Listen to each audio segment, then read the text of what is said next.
Yeah, nice to be here. Hey, thank you a lot, Bob, for coming on. What do you say, Ed? Coach Haskins already was saying that the first thing that you're going to say is calling him Ed. And you got to tell everybody in El Paso the story behind how you gave Don Haskins the nickname Ed. El Paso Ed, by the way. We're sitting in a bar when we were helping Henry with the Olympics preparation, 1972. And that's the first time I'd really met Don. And guy came up there, 5 or 6 of us sitting there, Cipriano and Don and me and a couple other coaches. And the guy came up to us and he said, "Well, I bet one of you coaches shoots pool, don't you?"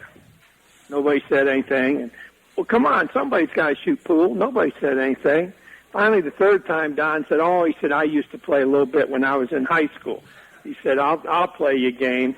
The only thing, what do you want to play? And he said, "We'll play 9-ball." So they play the first game for $1. Don loses, and they play the second game for $2, and Don loses.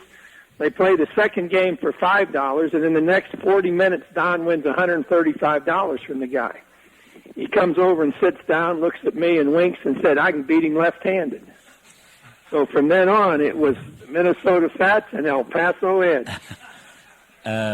Bob, that guy was so bad I could beat him with a tree limb. Oh, you said you could. Hey, how many doves did you get today? We got the limit. I'm still waiting right here on Tim to come in. We're sitting just kind of south of Lubbock, and we had about. Are you shooting morning dove or white wing? We don't have many white wings up here. In fact, I haven't seen a white wing yet. We don't. We let morning dove fly by down here in El Paso. Yeah, because that's they're harder to hit. No. Well, you guys know you come down here one time. You guys shoot those big white wings because you don't want to miss. Now, were you a dove hunter before you met Don Haskins?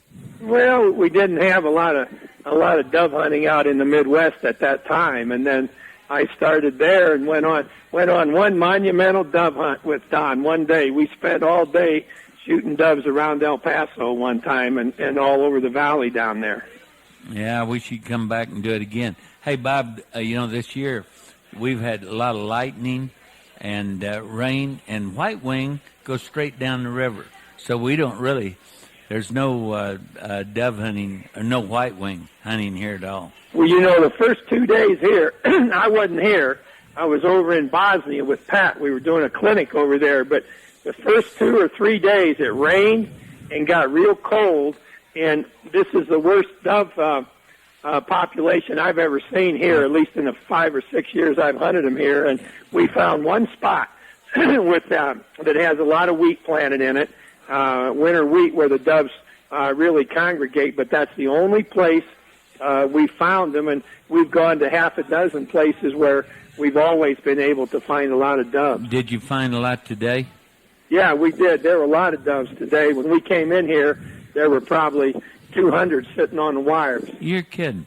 Hey, one thing, Steve, I want to say before this guy can, of all the coaches, he's the best of all time. And the thing that I love the most about Bob Knight is that every game he's ever won is on the up and up. He wouldn't give a guy a quarter. And he disciplines them. There's been people that he's been too tough on. I wish that one of my boys had been good enough to go play for him, because if you pass that test, well, you're a true man. But, Bob, every place I go, I mention that, this day of the AAU coach, it's too hard to explain to the fans, but you got your high school coaches. Then in the summer, and especially in the big cities, you got AAU coaches. Nowadays, for a college coach to get a top-flight player, he's got to go to the AAU coach, and you won't do it. And I think all of us out here appreciate the way you've handled your business. Bob Knight, every game, and he's going to be the winningest coach ever at, I don't know, Bob, how many, what has Dean Smith won? I don't even know. I don't even know either, because I haven't paid much attention to that, Don. Yeah. I think that you're going to go by him this year. People get wrapped up in things like that, and I think that, and I appreciate very much what you said because, I don't necessarily believe all that you said. I know you feel that way, and that means more to me than any coach I've ever known saying what you did, because I've said this time and time again, and I've said it both before and after you went into the Basketball Hall of Fame.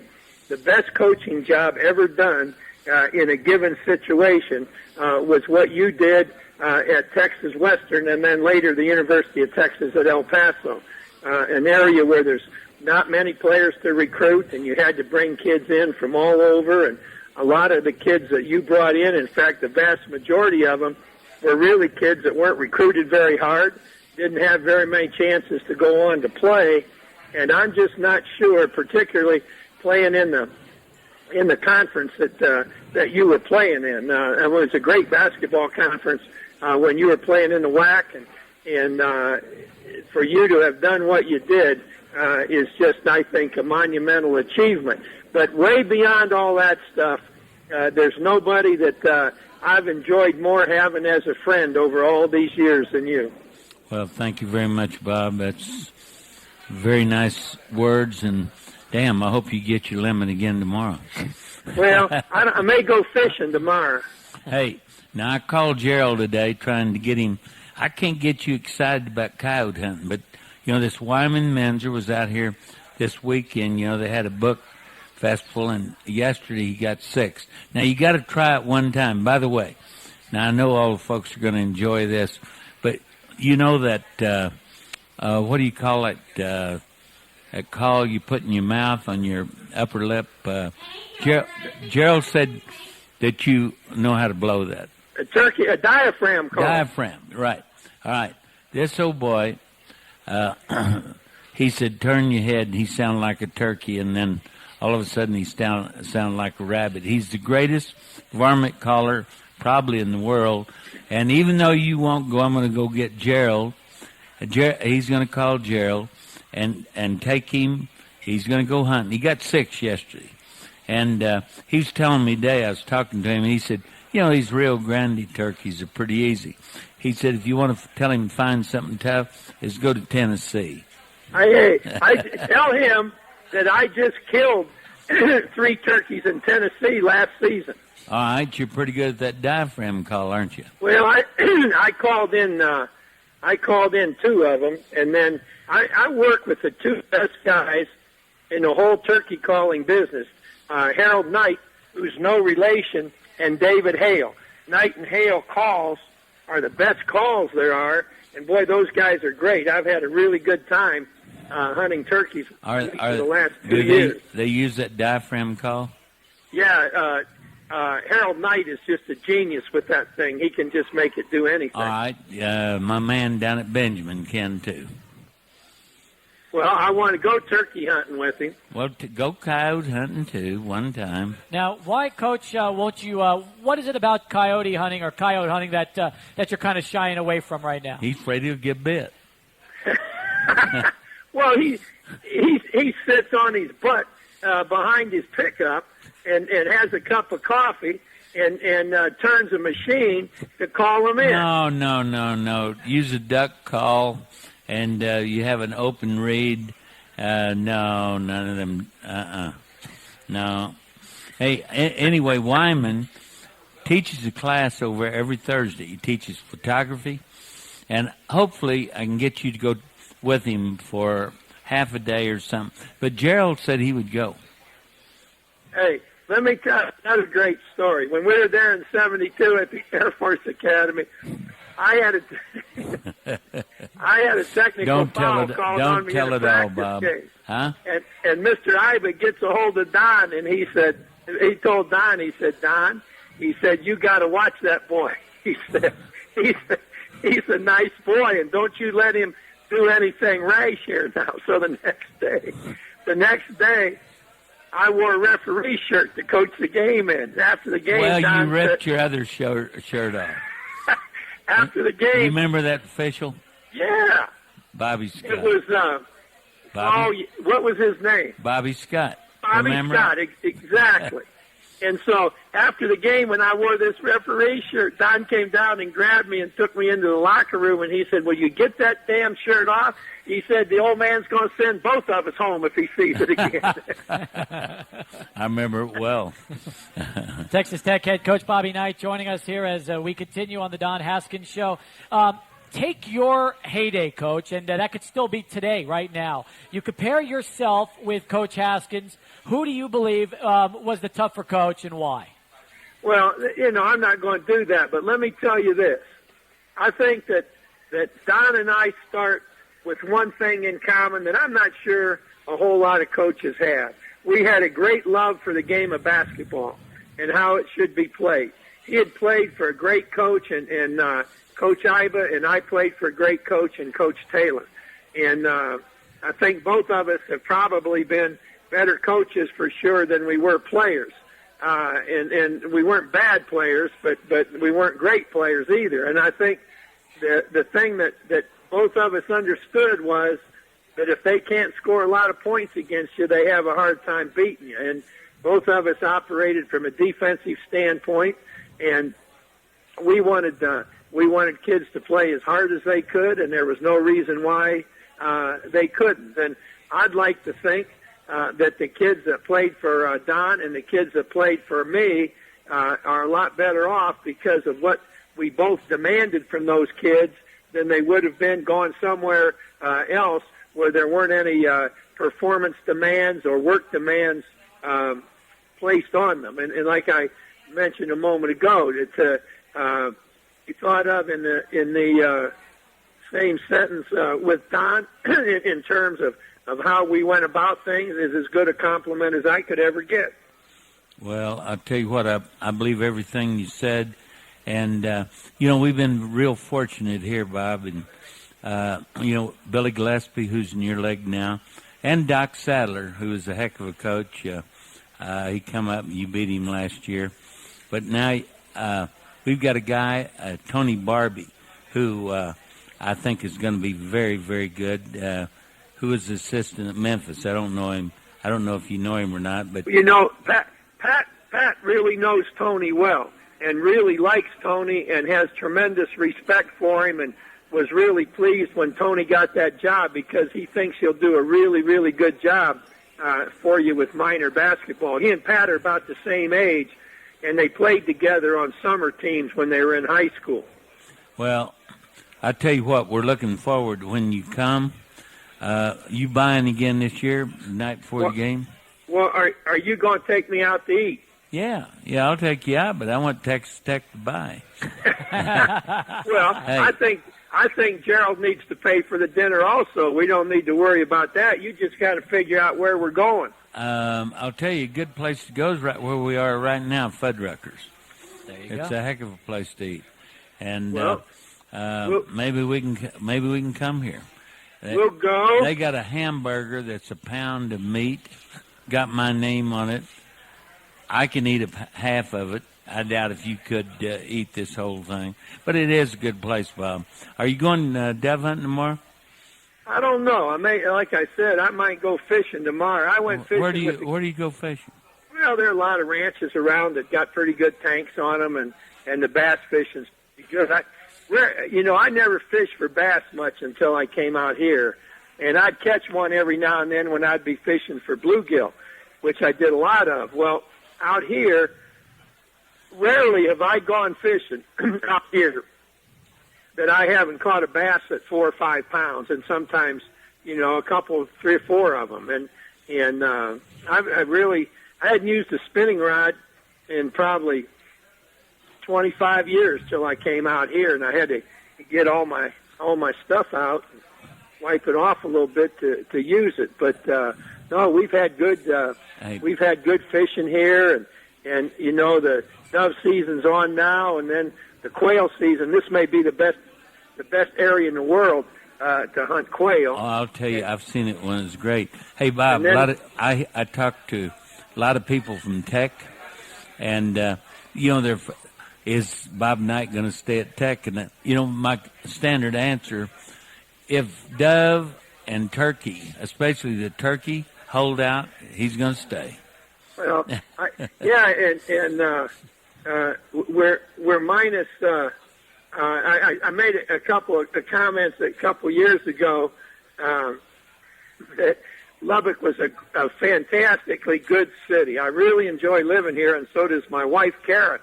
And we like the people. And I said a couple of years ago that Lubbock was a city of 200,000 really, really great people, and one or two sorry bastards. And so this past year, I was able to say that Lubbock is still a city of 200,000 really great people and one less sorry bastard than we had a year ago. Where did he go? Did he die? I don't know, no. But anyhow, that's kind of an insight. Well, I tell you what, they love you there. There'll be some people there. There'll be some people in El Paso that understand it. Well, have you ever been booed here? Ever been what? Booed. No, they like me because you like me. It's a great place for me to go. I had the picture up where I came in wearing your tie and you wore my sweater one time we played down there. I got that picture on my in my pickup. That's right. I've got it in my pickup. I love that picture. Coach, have you ever received a better ovation from fans on the road than you have in El Paso? No, the people there are great, and I really appreciate it. Here's what I like most about it. When we came down there when Don was coaching, I really appreciate it because, as much as anything, I thought it was a tribute to Don because they knew that he and I were really close friends, and they kind of let Don know that they liked his friend, and they wanted to show their appreciation to Don's friend, and that was really a neat thing for me. Yeah, Bob. Another thing they knew is there wasn't another Big Ten school in the world that come here and played, and you played here, I think, 3 times, and we went there to your tournament a couple of times. We played. That's exactly right. We played down there 3 times. Yeah, but nobody else would do that. Well, the one time we came down, I'll never forget. You had us down by about 15 points, and that little Hispanic guard that you had just knocked the eyes out of the bucket. That was before the 3-point shot, and he went about 9 for 11 from outside, and I kind of mildly contested a call and got thrown out of the game. Yeah, you come by my bench and wanted me to get thrown out so we go have a beer together. I came by your bench and you looked straight ahead, and I'll never forget. You said, come on, you get thrown out and we'll go have a beer. And I thought you said, my memory's better than yours. I didn't. You said, you put up with it longer than I would have. And I said, then you can buy dinner tonight. I'll wait in the locker room for you. You know what? I do remember saying that. And so you came to the locker room and picked me up after the game, and we went out and had dinner after the game. And you won by about 16 or 17 points. It was a close game. It was not. You look it up. You look it up, and if it wasn't 15, then I will buy dinner when we come down. I'll tell you what. If it's more than 6 or 4, something like that, you got it. There you go. Well, you just nobody ever beat you 16. You just lost the dinner because it was way more than that. Yeah. I tell you what, we're all looking forward to you coming. Please go coyote hunting with Wyman Menzer from Benton. I will. I promise you that I will. All right. There you go. I gave Gerald his number. And I think Wyman is going to call him this afternoon. Hey, Wyman teaches a photography class every Thursday. I know he does. He stopped in to see me a couple times. Yeah. Okay. Hey, let me just end this with one thing. Please. And just say this to the people in El Paso. There is no community in the United States that enjoys basketball and has had good basketball that should be more appreciative of the guy that gave it to him all of those years than they should be of Don Haskins. I just hope they realize that here is an American original, an American icon, and we'll never see again anybody quite comparable to Don Haskins. Bob, that's very nice of you to say. People here It's one of the reasons I stayed. It's an unbelievable place to Yeah, live in. you went to Detroit for a day, and you figured out there weren't as many nice people in Detroit as there were in El Paso. It took me a day to figure that out. You're right. Coach, the shortest-lived coaching tenure in NCAA history. Coach, thanks so much for joining us on the phones, and please, let's do this again with Coach Haskins down the road. There's nothing that Ed could ask me to do that I wouldn't do. Thank you, Nothing. Bob. Yeah, I hope you... Coach Bobby Knight joining us on the phone Thank lines. you. That's pretty awesome.